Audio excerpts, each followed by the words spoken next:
હવે એ વખતે નીતિનભાઈ એવા પૂર્વ નાયબ મુખ્યમંત્રી હતા ગુજરાતના, એમને રોકાવા માટે નાઇટ રાઉન્ડ માટે સર્કિટ હાઉસમાં જયારે રૂમની વાત કરી તો એના મેનેજર કે ના મળે, આચાર સંહિતા ચાલુ છે. અમે નીતિનભાઈને વાત કરી, નીતિનભાઈ વર્ષોથી સરકારમાં રહેલા એટલે એને નિયમોની ખબર હતી, એટલે એને મેનેજરને પૂછ્યું કે ભાઈ કયા નિયમ હેઠળ તું મને સર્કિટ હાઉસમાં રૂમ આપવાની ના પાડે છે?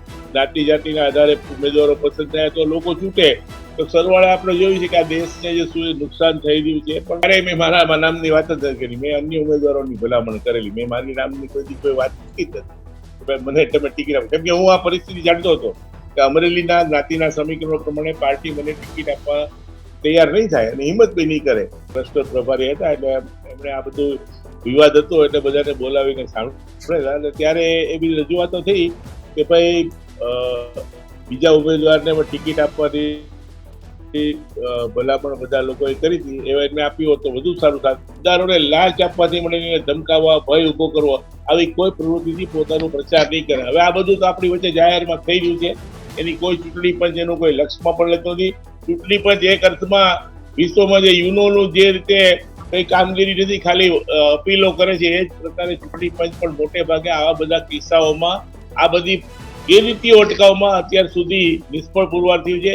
નમસ્કાર મિત્રો, અમરેલી બેઠક, અમરેલી લોકસભા બેઠક અને અમરેલી લોકસભા બેઠકમાં શું થયું તે આપણે જાણીએ છીએ.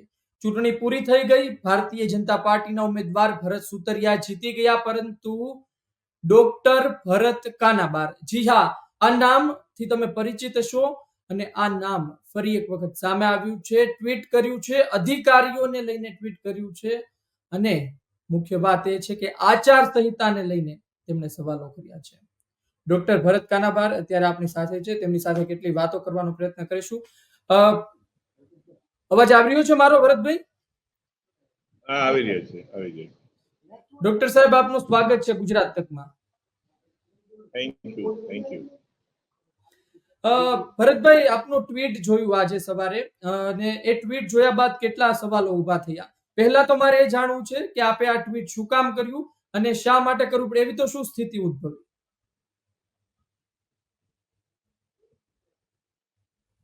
આમ બેઝિકલી જોઈએ તો આચાર સંહિતા, જેને આપણે મોડેલ કોડ ઓફ કન્ડક્ટ કહીએ છીએ, ઇલેક્શન કમિશન ચૂંટણી જાહેર થતા જે અમલમાં આવતો હોય છે, પણ એ બેઝિકલી રાજકીય પક્ષોને, ઉમેદવારોને એમને માટેની એક આચાર સંહિતા છે. એનો ભંગ ન કરવો, કયા કયા નિયમો સાથે પ્રચાર તંત્ર સંભાળવું, સત્તાધારી પક્ષે શું શું એની પર નિયંત્રણો આવે છે, એ બધી વાતો મોડેલ કોડ ઓફ કન્ડક્ટમાં છે.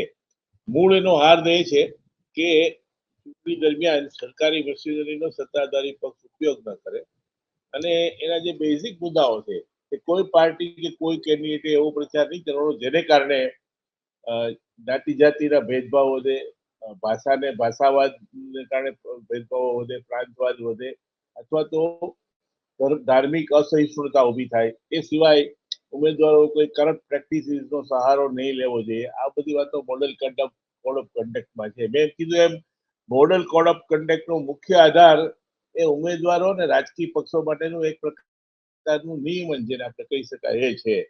અને બેઝિકલી આ મોડેલ કોડ ઓફ કન્ડક્ટ તો આઝાદી પછી વર્ષોથી અમલમાં હતો, પણ અગાઉ જેને કહેવાય ને પોથીના રીંગણા જેવો, તો પોથીમાંના રીંગણા જેવો.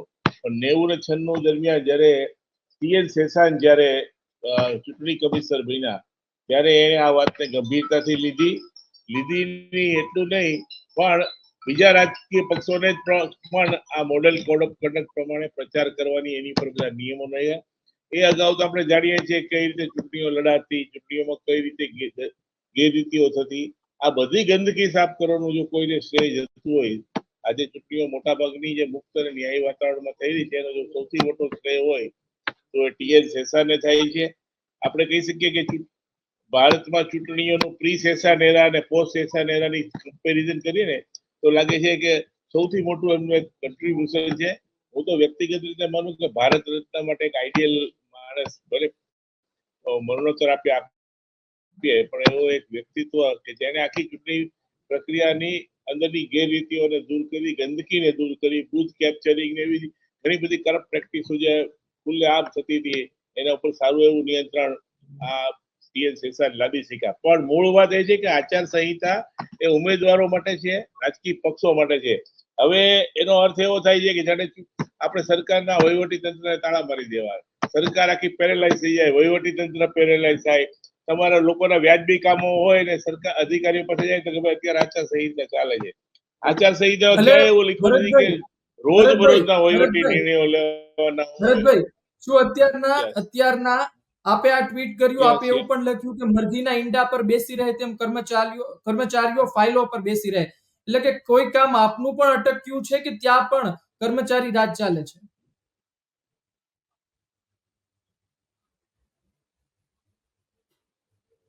મારું કામ તો અટકાવવાનો સવાલ નહીં, મારી કોઈ ફાઇલો હોતી નથી.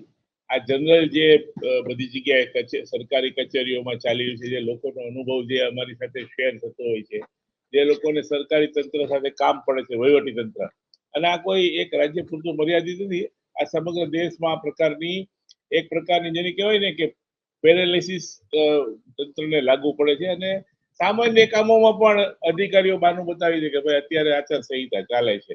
હવે જે નિર્ણય અથવા એમની જે કોઈ વહીવટી પ્રક્રિયા એ ચૂંટણીમાં મતદારોના માનસ ઉપર અસર કરે એવી ન હોય, એવી આસાનીથી એવા નિર્ણયો કરી શકે, પણ આચાર સંહિતાના બહાને એ લોકો આરામ ફરમાવે છે અને લોકો એની પાછળ હેરાન થાય છે.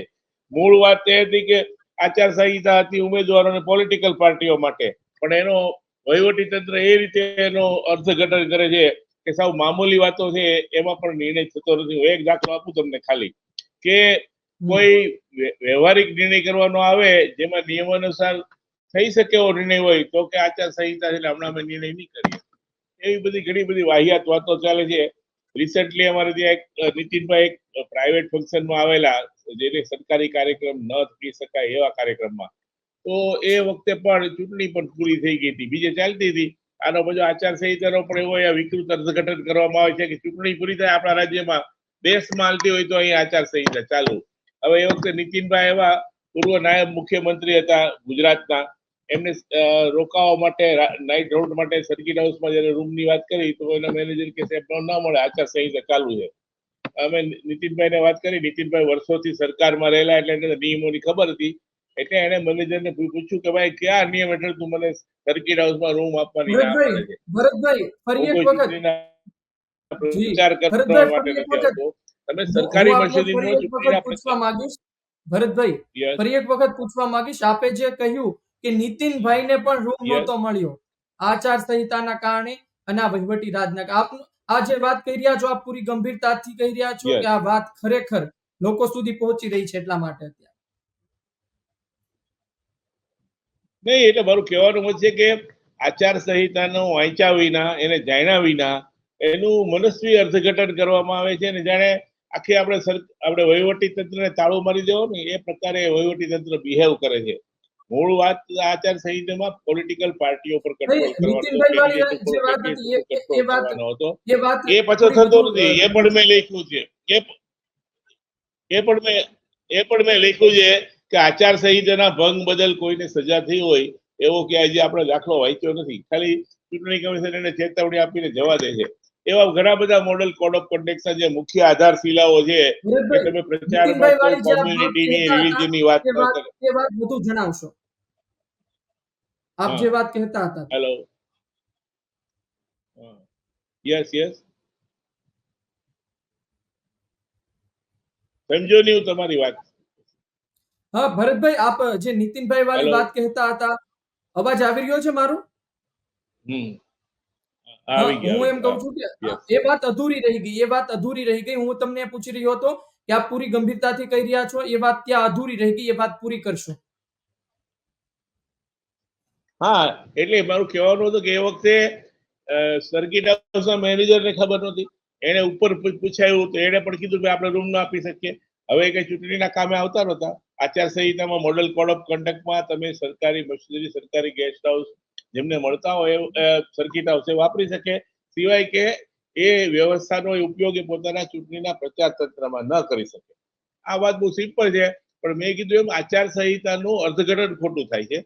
આચાર સંહિતાને કોઈ સમજવા તૈયાર નથી, અને ખરેખર જ્યાં ભંગ થાય છે ત્યાં કોઈ એક્શન લેતું નથી. એટલે આ બધી કે જેને કહેવાય ને કે જેને માટે બનાવેલી છે આચાર સંહિતા, જ્યાં પાલન થતું નથી અને જ્યાં નથી ત્યાં એનું એપ્લાય કરીને એ રીતે વહીવટી રીતના બધા કામો કોલંબે પડતા હોય એવો સામાન્ય જનતાનો અનુભવ છે. અને એવી ઘણી બધી વાતો જી ભરતભાઈ. ભૂતકાળમાં અખબારોમાં પણ આવી છે. Yes yes yes. જી ભરતભાઈ, આપે આચારસંહિતા ચૂંટણીની વાત કરી થોડી, તો મને થોડું પહેલાનું પણ યાદ આવે કે ભરત કાનાબાર, ડોક્ટર ભરત કાનાબાર ચૂપ નથી રહેતા. ભારતીય જનતા પાર્ટીના તમે ડઝનબંધ નેતા લઈ લો એક તરફ, ને એક તરફ તમે ભરત કાનાબારને મૂકો. ભરત કાનાબારના ટ્વીટ સતત શરૂ રહે છે. એ પછી ભારતીય જનતા પાર્ટીના નેતા અને સિસ્ટમની સામે હોય તો પણ તેઓ લખતા ખચવાતા નથી. કેમ આવું? કેમ તમે અલગ છો બીજાથી? કેમ કોઈ ડર નથી લાગતો ભારતીય જનતા પાર્ટી પગલા લેશે તેનો? એટલે એમાં એવું છે, તમારે પગલા લેવડાવો હોય તો જુદી વાત છે. બાકી હું તમને કહું કે બેઝિકલી હું જાહેર જીવનમાં આઈ એમ કમિટેડ ટુ ધ સોસાયટી. હું જે સમાજ સાથે જોડાયેલો છું એને જોડાયેલો, પ્રજા સાથે, પ્રજાના કોષ સાથે જોડાયેલો છું. કંઈક ખોટું થતું હોય કે અન્યાય થતો હોય તો એ અવાજ ઉઠાવવાનું એક મારી નૈતિક ફરજ સમજીને હું બોલતો રહેતો હોઉં છું. પણ જ્યારે મારી પાર્ટીની વાત આવે ત્યારે સ્વાભાવિક રીતે ચૂંટણીનું તંત્ર હોય કે પાર્ટીના કામો હોય એ મને જે સોંપવામાં આવે એ પણ કરતો રહું છું. પણ મારો ધ્યાન દોરવાની મારી ફરજ સમજીને ઘણીવાર હું નિર્ભીકતાથી મારી વાત મૂકતો હોઉં છું. એની પાછળનો એક જ આશય હોય છે કે કોઈએ તો કંઈક કહેવું પડે ને. તેને આપણે સચ કી જીદ કીએ, મારા મનમાં પણ કોને કોમ્પ્લેક્સ હશે જે હશે, પણ કંઈક ખોટું થતું હોય કે અન્યાય હોય તો ધ્યાન દોરવાની મારી ફરજ સમજીને હું આ બધું કરતો હોઉં છું. એમાં ફોન તો બીજું કોઈ આવતા લાંબી હશે અપેક્ષા. ભરતભાઈ, હા, ફોન તો દબાણ તો આવે આવતું હશે સ્વાભાવિક આપની રીતે. ઉપર. ના ના, પાર્ટીના આગેવાનો, અમારા વડીલો અમને કે ભાઈ આવું બધું તમે બોલવો નહીં બોલો, એટલે મારે બી એમને એક્સપ્લેન કરવું પડે કે અમુક હદથી બહાર જયારે થતું હોય ત્યારે હું બોલતો હોઉં છું. એમાં મારો પાછળનો આશય આ હોય છે. પણ એક વાત બી ખરી કે અપેક્ષા વગર જયારે આપણે જાહેર જીવનમાં હોય ત્યારે આવો ડર પી જતો રહેતો હોય છે. મારે મારી નાગરિક તરીકેની, આ દેશના રાષ્ટ્રવાદી નાગરિક તરીકેની, મારા જે સમાજની વચ્ચે રહું છું એને માટેની મારી ફરજ છે. એટલા માટે હું માનું છું કે મારે બોલવું જોઈએ. અને હું એક માનું, મારે એકલા નહીં, જે લોકો આવું ફીલ કરતા હોય છાના કોણે બેસીને ચર્ચા કરે એને બદલે જાહેરમાં આવીને બોલે તો આ બધી સિસ્ટમમાં આપણે ક્યાંક ને ક્યાંક સુધારો લાવી શકીએ, ક્યાંક ફેરફાર કરી શકીએ. તો મને લાગે આપણું જાહેર જીવનમાં જોડાવાનું, એને માટેનો ટાઈમ આપવાનું, આપણું જે કન્ટ્રીબ્યુશન છે સાર્થક થઈ જાય. જી ભરતભાઈ, આ પહેલાના ટ્વીટની થોડી વાત છે, કારણ કે આજે ગુજરાત તક આપની સાથે વાત કરી રહ્યું છે ફક્ત આ ટ્વીટને લઈ. આ ટ્વીટ આની પહેલા પણ ભરત કાનાબારના ગુજરાત તકે અને ગુજરાતે ઘણા ટ્વીટ જોયા છે કે જેમાં તેમણે અમરેલી લોકસભા વિશે લખ્યું છે. અમરેલી લોકસભા વિશેનું એક ટ્વીટ મને યાદ આવે છે કે જ્યારે તમે જ્ઞાતિ પર લખ્યું હતું, તમે એ પણ કહ્યું હતું કે જ્ઞાતિવાદ ન હોવો જોઈએ. શા માટે લખ્યું હતું? આજે વાત થઈ જ છે તો થોડી ચોખવટ કરી દો. ના, એ તો બહુ સ્વાભાવિક છે ને. તમે જયારે લોકપ્રતિનિધિને પસંદ કરવાની વાત આવે, કોઈ લોકોમાંથી એવો નેતા ચૂંટાય, એવો નેતાને પાર્ટી ટિકિટ આપે તો લોકો ચૂંટે. ત્યારે એની મેરિટ, એની ગુણવત્તા, લોકો પ્રત્યેની પ્રતિબદ્ધતા, સમાજ પ્રત્યેનું એનું કોન્ટ્રીબ્યુશન છે, એ બધું ધ્યાનમાં લેવું જોઈએ. એની બદલે માત્ર ને જ્ઞાતિવાદને, જ્ઞાતિ જાતિના આધારે ઉમેદવારો પસંદ થયા તો લોકો ચૂંટે. તો સરવાળે આપણે જોયું છે કે આ દેશને જે શું નુકસાન થઈ રહ્યું છે પણ આપણે બધા સામે જોઈ રહ્યા છીએ. એટલે ખરી લોકશાહી તો ત્યારે જ થાય કે લોકો જ્ઞાતિ જાતિ ધર્મથી ઉપર ઉઠીને લાયક ઉમેદવારને મત આપે, લાયક ઉમેદવારને પાર્ટીઓ પસંદ કરે. આ એક આઈડિયલ સિચ્યુએશન છે. પણ હવે કમનસીબે પરિસ્થિતિનું નિર્માણ એવું થયું કે મોટાભાગના મતદારો એવી રીતે મતદાન કરતા થયા છે કે મારી પાર્ટીનો, મારી જ્ઞાતિનો ઉમેદવાર છે એટલે એને જ હું મત આપું. એમાં ઘણી વાર પક્ષને પણ જોવાતો નથી. એટલે આને કારણે પાર્ટીઓને પણ ફરજ પડે છે. હું એમ નથી કીધું કે પાર્ટીઓને આ બધું કરવું છે, પણ ત્યાં એ લોકો કમ્પેલ થાય છે કે ભાઈ એને બી આવા ઉમેદવારો જ પસંદ કરવા પડે છે. આ સિસ્ટમમાં સુધારો એવી આપણી બધાની અપેક્ષા છે. આમાં ફેરફાર થાય, એક આદર્શ સિચ્યુએશનનું નિર્માણ થાય. પણ એ તો બધું શું છે, આપણે we are still not in that way mature ત્યાં નથી એટલા બધા આપણા મતદારો ને આપણે બધા લોકો. ભરતભાઈ, નારણભાઈ કાછડિયા આપનું નામ બોલ્યા હતા. તેમણે એવું કહ્યું હતું કે ડોક્ટર ભરત કાનાબાર પણ મજબૂત દાવેદાર છે. એ વિડીયો ખૂબ જ વાયરલ થયો હતો અને તેમણે એક બે બીજા પણ નામ લીધા હતા, પરંતુ ભરત કાનાબારને આ પહેલા પણ અમે પણ ગુજરાત તકે જ્યારે અમરેલી લોકસભાના ચહેરાની જાહેરાત થઈ એ પહેલાના અમે જે ચર્ચાતા હતા ચહેરા, એમાં ડોક્ટર ભરત કાનાબારનું નામ પણ આગળ ચાલતું હતું. તો શું થયું? તમે શું વિચારો છો? આટલા વર્ષોથી ભારતીય જનતા પાર્ટી સાથે જોડાયેલા છો, ભરતભાઈને ટિકિટ આપી, અત્યારે તો જીતી પણ ગયા ભરતભાઈ, પણ શું વિચારો છો એને લઈને? ના ના, પણ એ ભરત સુતરિયા હતા તો અમારા પાર્ટીના જ, એવું તો કશું છે નહીં. અને સ્વાભાવિક છે કે આમાં તો ઘણા બધા લોકોને ટિકિટની ઈચ્છા પણ હોય, પણ એક વાત તમને સ્પષ્ટપણે કહી દઉં કે અમારા પાર્ટીના પ્રમુખથી માંડીને અમારા જે આગેવાનો છે એ બધાને જ્યારે હું ચૂંટણી દરમિયાન આ બધી પ્રક્રિયા દરમિયાન મળેલો ત્યારે ક્યારેય મેં મારા નામની વાત જ નથી કરી. મેં અન્ય ઉમેદવારોની ભલામણ કરેલી, મેં મારી નામની કોઈ વાત મૂકી જ નથી કે ભાઈ મને તમે ટિકિટ આપો, કેમ કે હું આ પરિસ્થિતિ જાણતો હતો કે અમરેલીના જ્ઞાતિના સમીકરણો પ્રમાણે પાર્ટી મને ટિકિટ આપવા તૈયાર નહીં થાય અને હિંમત બી નહીં કરે. અને એને મેં એ સત્યને આપણે સ્વીકારીને ચાલતા હતા કે ભાઈ પાર્ટીની પણ એક મજબૂરી છે, મર્યાદા છે. અલ્ટિમેટલી એને એક સંસદ સભ્ય અહીંથી ચૂંટવાનો છે અને ડોક્ટર કાનાબારને મૂકે ને કાલ સવારે એવું બને કે ભાઈ જ્ઞાતિવાદને કારણે પાર્ટીને સીટ ગુમાવવી પડે તો પાર્ટીને ન પોસાય. એટલે મારી પણ અપેક્ષા નહોતી, મેં ક્યારેય મારી વાત પણ નથી કરી, એનું મને આજે પણ રંજ નથી. અને યોગ્ય ફોરમમાં યોગ્ય જગ્યાએ પાર્ટી ઘણીવાર મારી શક્તિઓનો ઉપયોગ કરે છે, મને જવાબદારીઓ પણ સોંપે છે. એટલે અને એ બધી અપેક્ષાઓ હોત તો હું તમે કીધું એમ આવું બધું બોલતો પણ ન હોત. એટલે એ તો બધી વાત અત્યારે હસ્તાને છે. અત્યારે જે અમારા ઉમેદવાર ચૂંટાયેલા છે ભરત સુતરિયા પણ અમારો પાર્ટીનો જ માણસ છે, જૂનો માણસ છે, કસાયેલો કાર્યકર્તા છે અને જિલ્લા પંચાયતનો પ્રમુખ પણ છે.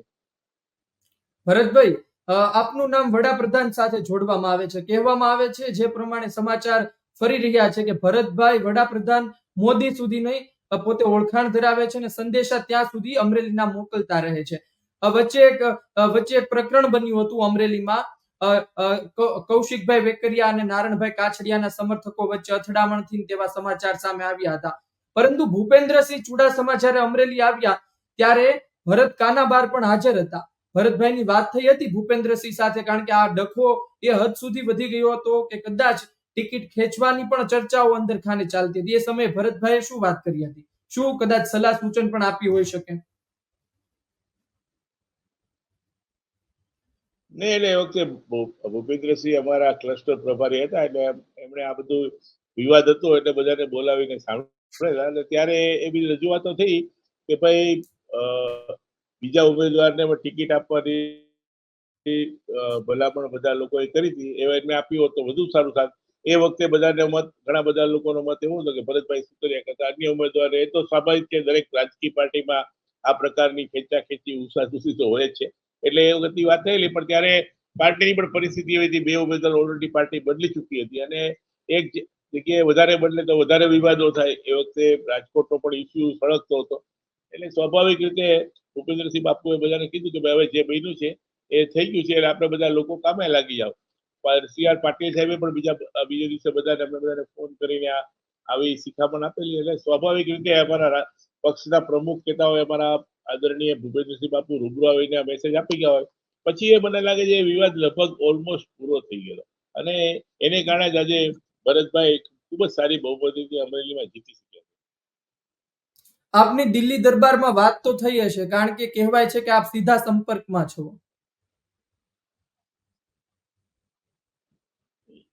એ દંતકથા બહુ લાંબા સમયથી ચાલે છે. બેઝિકલી નરેન્દ્રભાઈ જયારે ગુજરાતમાં હતા ને ત્યારે હું થોડોક વધારે ફ્રિકવન્ટલી મળતો હતો.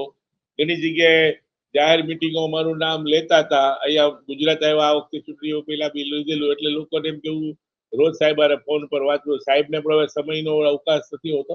અને બીજું ટ્વિટર પર મને ફોલો કરે છે, એ રીતે પણ ઘણા લોકો જોડે કે મારી વાત બધી સંભળાતી હશે, પહોંચતી હશે. પણ એમની બી સમયની મર્યાદા હોય, દરેક વાત હું ત્યાં પહોંચાડી બી શકું નહીં, દરેક વાત મારી સાંભળવાની એમની પાસે પણ અવકાશ સમય ન હોય.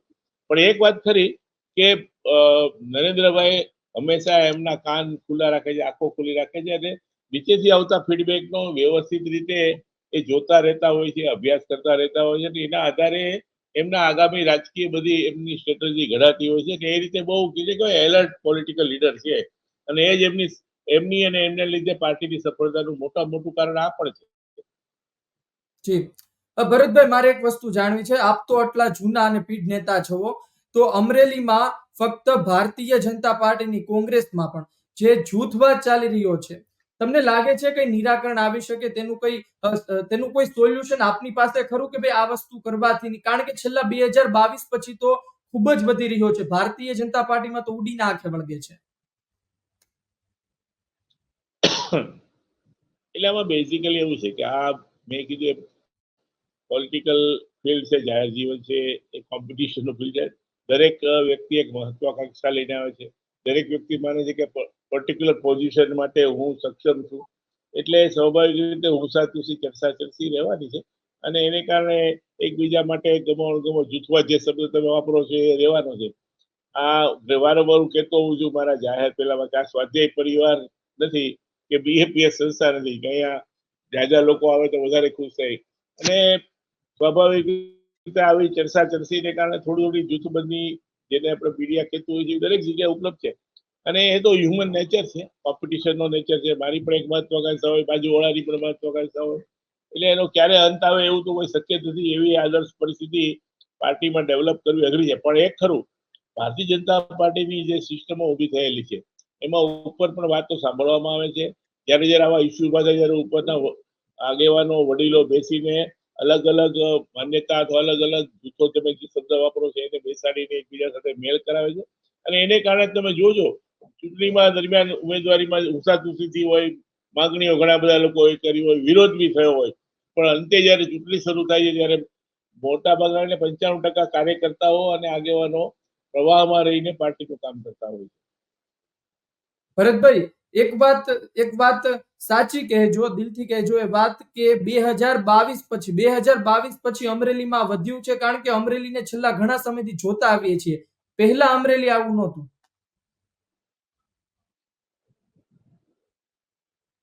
ના ના, એવું નથી. આ નિરંતર ચાલતી પ્રક્રિયા છે. આમાં આ તમે જે કહો છો જૂથબંધી વગરની પાર્ટી કે રાજકીય પક્ષ, એ આદર્શ સ્થિતિ છે. એવી આઈડિયલ સિચ્યુએશન ડેવલપ થાય અથવા નિર્માણ થાય અગાઉ પણ નહોતી, અત્યારે પણ નથી. અગાઉ પણ તમે કીધું એ બધું થયેલું છે અમરેલી જિલ્લામાં. અગાઉ પણ ચૂંટણીઓમાં એકબીજાનો વિરોધ થયેલો છે, હુંસાતુસી થયેલી છે, અને નિરંતર ચાલતી પ્રક્રિયા છે.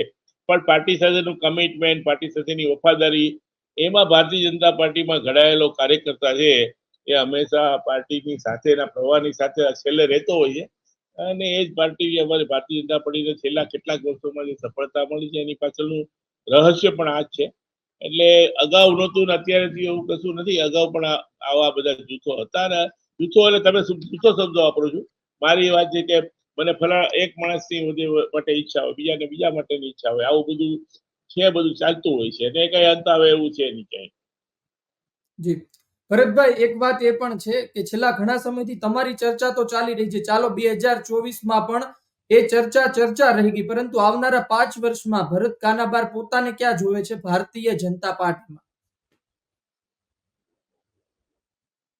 એટલે એ તો પાર્ટી યુઝ્યુઅલી ડિસાઈડ કરતી હોય કે કોને રોલ આપવો, અને પાર્ટી જે પ્રમાણે જવાબદારીઓ સોંપી. ભૂતકાળમાં હું જુનાગઢ, ભાવનગર જિલ્લાનો પ્રભારી પાર્ટીના સંગઠનમાં હતો, અને ભારતીય જનતા પાર્ટીનો જિલ્લાનો પ્રમુખ પણ હતો. એ રીતે પાર્ટીએ સંગઠનમાં ભૂતકાળમાં મને જવાબદારીઓ સોંપી છે. આગામી દિવસોમાં પાર્ટી મારી શક્તિ કે ક્ષમતાનો કઈ રીતે ઉપયોગ કરવા માંગે એ તો પાર્ટીના અમારા વડીલોએ વિચારવાનું છે. પણ વ્યક્તિગત રીતે હું માનું છું કે હું જાહેર જીવનમાં છું, એક અમુક ગોલ સાથે, અમુક પ્રિન્સિપલ સાથે છું, અને લોકોના હિતની જયારે વાત આવતી હોય છે ત્યારે હું ખૂબ જ, જેને કહેવાય ને, ખુલ્લી રીતે એ વાત લોકોની વચ્ચે મૂકું છું. અને એનો મને જે મોટો સંતોષ છે એ કોઈ પદ કે હોદ્દાને કારણે મળે એવું ક્યારેય મેં માન્યું નથી. આવનારા દિવસોમાં મને કોઈ પણ જવાબદારી સોંપાય ન સોંપાય એ વાતને બાજુમાં રાખીને એક વસ્તુ સ્પષ્ટપણે કહી શકું કે જ્યારે જ્યારે લોકોના સમાજના હિતની વાત આવે, જે હું વિસ્તાર મારો છે એના હિતની વાત આવે, ત્યારે ખુલ્લા મને હું મારી પાર્ટીમાં પણ વાત મૂકું છું, સરકાર સામે પણ મૂકું છું. અને જ્યારે મને લાગે કે કોઈ સાંભળતું નથી અથવા તો એની પ્રત્યે પૂરું લક્ષ્ય અપાતું નથી, ત્યારે હું જાહેરમાં ટ્વીટ કે અન્ય મેસેજ દ્વારા લોકો વચ્ચે મૂકતો. અને આ કામ મારું નિરંતર જ્યાં સુધી હું આ ફિલ્ડમાં છું ત્યાં સુધી કરતો રહેવાનું. જી ભરતભાઈ, મૂળ મુદ્દા પર ફરી આવી જઈએ. આપને છેલ્લો સવાલ પૂછવો છે કે તમે જે અધિકારી રાજ પર વાત કરી છે, ઓકે, તેમાં તમે એવું પણ લખ્યું છે કે આજ સુધી કોઈ નેતાઓ નથી પકડાયા, રાજકારણી, એ પર થોડો પ્રકાશ પાડશો? અને આનું નિરાકરણ શું? કારણ કે ફક્ત અમરેલી નહીં, સમગ્ર ગુજરાતમાંથી સમયે સમયે એવી ફરિયાદો સામે આવતી રહી છે. દિગ્ગજ નેતા હોય તો પણ તેનું પોતાની વિધાનસભા કે લોકસભામાં નથી ચાલતું. નહીં, એટલે મૂળ વાત મેં કીધું, કોડ ઓફ કન્ડક્ટ, આચાર સંહિતા કહીએ છીએ આપણે, એ બેઝિકલી કેન્ડિડેટ્સ માટે અને પાર્ટીઓ માટે બનાવેલી વાત છે. અને એના મોટા ભાગના નિયમો છે એનું પાલન કેન્ડિડેટ્સ અને પાર્ટીઓ કરવાનું હોય છે. જેનો બેઝિક પ્રિન્સિપલ છે કે કોઈ કેન્ડિડેટ અથવા કોઈ પાર્ટી ધાર્મિક અસહિષ્ણુતા વધે, જ્ઞાતિ જાતિઓ વચ્ચે ભેદભાવ વધે એવા કોઈ વિધાનો નહીં કરે, એવી રીતે પ્રચાર તંત્ર નહીં સંભાળે. એ જ રીતે જ્યારે ટીકા ટિપ્પણ કરવાનું આવશે, કોઈને ક્રિટિસાઇઝ કરવામાં આવશે, ત્યારે પાર્ટીની પોલિસી, એના પ્રોગ્રામ, એના ભૂતકાળના રેકોર્ડને લઈને ટીકા કરે છે. કોઈની પર્સનલ લાઈફ કે કોઈ પર્સનલ ઇસ્યુ પર ટીકા ટિપ્પણ ન થાય. અને સૌથી મહત્વનો મુદ્દો કે જે કોડ ઓફ કન્ડક્ટમાં જે મહત્વનો મુદ્દો છે કે કોઈ પણ પોલિટિકલ પાર્ટી કરપ્ટ પ્રેક્ટિસીસનો ઉપયોગ ચૂંટણી દરમિયાન નહીં કરે, જેમાં બ્રાઇબિંગ ધ વોટર્સ, મતદારોને લાંચ આપવાથી મળીને ધમકાવવા, ભય ઉભો કરવો, આવી કોઈ પ્રવૃત્તિથી પોતાનો પ્રચાર નહીં કરે. હવે આ બધું તો આપણી વચ્ચે જાહેરમાં થઈ રહ્યું છે. એની કોઈ ચૂંટણી પંચ એનું કોઈ લક્ષ્યમાં પણ લેતો નથી. ચૂંટણી પંચ એક અર્થમાં વિશ્વમાં જે યુનોનું જે રીતે કઈ કામગીરી નથી, ખાલી અપીલો કરે છે, એ જ પ્રકારે ચૂંટણી પંચ પણ મોટે ભાગે આવા બધા કિસ્સાઓમાં આ બધી ગેરરીતિઓ અટકાવવામાં અત્યાર સુધી નિષ્ફળ પુરવાર થયું છે. એકમાત્ર શેષાન એવા હતા કે જેણે અગાઉની જે ગંભીર જે બધી ગેરરીતિઓ હતી એના પર સારો એવો કંટ્રોલ લેવો. આમ છતાં ત્યાર પછી આજે પણ ચૂંટણીમાં પૈસાનો જે રીતે ઉપયોગ થાય છે, દુરુપયોગ થાય છે, મતદારોને લલચાવવા માટે. મને કહેવા દો કે દારૂ પણ વેચાય, લોકો મતદારો વેચાય છે. આની ઉપર કયું ચૂંટણી પંચે કયા જગ્યાએ પગલા લીધા, કઈ જગ્યાએ તપાસ કરવા ગયા? એટલે મારો મૂળાત ટ્વીટનો આશય પણ એ જ હતો કે મોરલ કોડ ઓફ કન્ડક્ટ મતદારો, કેન્ડિડેટ્સ માટે અને પોલિટિકલ પાર્ટીઓ માટે એક આચાર સંહિતા છે. હવે એનો ઉપયોગ વહીવટી તંત્ર એમ કે જાણે કોઈ કામ જ નહીં કરવાનો, એ રીતે એનો ઉપયોગ કરીને લોકોને અલ્ટિમેટલી નુકસાન લોકોને જાય છે. જે લોકો મોરલ કોડ ઓફ કન્ડક્ટનો ભંગ કરે એને કોઈ કશું કોઈ કહેવાળું નથી, કોઈને કોઈ સજા થતી નથી, માત્ર ચેતવણી આપીને છોડી દેવામાં આવે છે. જી ભરતભાઈ, આપ અમારી સાથે જોડાણા, ખાસ કરી ખુલ્લા દિલે વાત કરી. કેટલી બાબતો હતી જૂની પણ, એ પણ અમે આપને પૂછી, આપે જવાબ આપ્યા, એ બદલ ખૂબ ખૂબ આભાર. ધન્યવાદ. Thank you. Thank you. તો આ હતા ભરત કાનાબર, ભારતીય જનતા પાર્ટીના જૂના અને જાણીતા નેતા, અમરેલીથી છે. ઘણી વખત ચર્ચાઓ જાગી, પછી એ સાંસદ માટેની હોય કે અન્ય હોદ્દા માટેની હોય, પરંતુ આજે પણ ભરત કાનાબાર બોલતા રહ્યા છે. ફરી એનું ટ્વીટ સામે આવ્યું હતું અને જૂની વાતો પણ તેમણે આ મુદ્દા સાથે વાગોળી છે. ફરી આ જ પ્રકારના મુદ્દા સાથે તેમના આ પ્રકારના ટ્વીટ આવતા રહેશે, તો ફરી એક વખત વાત તેમની સાથે કરતા રહેશું. અમરેલી લોકસભા બેઠકના સમાચાર આપની સુધી પહોંચાડ્યા છે અને ભવિષ્યમાં પહોંચાડતા રહીશું. ગુજરાત તક જોતા રહો, પળે પળની માહિતી આપની સુધી મળતી રહેશે. મને આપશો રજા. નમસ્કાર.